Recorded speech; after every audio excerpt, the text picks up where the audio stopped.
Hello hi friends, இன்றைக்கி நம்ம breakfast என்ன லன்ச் என்னன்னு பார்த்துடலாம். லன்ச் பார்த்திங்கன்னா பாப்பாவுக்கு வந்து லெமன் சாதம் பண்ணியிருக்கிறேன்.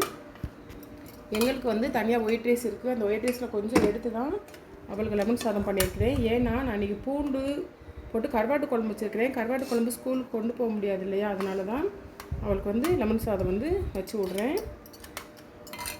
அப்புறம் பார்த்திங்கன்னா தொட்டுக்கிறதுக்கு வந்து வெண்டைக்காய் வறுத்து வச்சுருக்கிறேன். இது பார்த்திங்கன்னா அந்த லெமன் சாதத்துக்கு வச்சோம் இல்லையா, அந்த லெமன் சாறு. இது வந்து பார்த்திங்கன்னா உளுந்தங்கஞ்சி. இது ஒயிட் ரைஸு. இது வந்து தோசைக்கு சட்னி வச்சுருக்கிறேன். என் பையன் எந்திரிச்சோன்னா தோசை ஊற்றி கொடுக்கணும். இது பார்த்திங்கன்னா நான் சொன்னேன், நான் நேற்று வெண்டைக்காங்கிற வெள்ளைப்பூடு உரித்து வச்சல, வெள்ளைப்பூடு வெங்காயம்லாம் போட்டு வச்ச கருவாட்டு குழம்பு. இது மிஞ்சின பழைய சாதம். இது நேற்று வச்சு வெண்டைக்காய் குழம்பு. இது வெண்டைக்காய் வறுத்து வச்சுது. என் பொண்ணுக்கு ஸ்நாக்ஸ்க்கு வந்து ஒரு குட்டி ஆப்பிள் ஒன்று வச்சுருக்கிறேன்.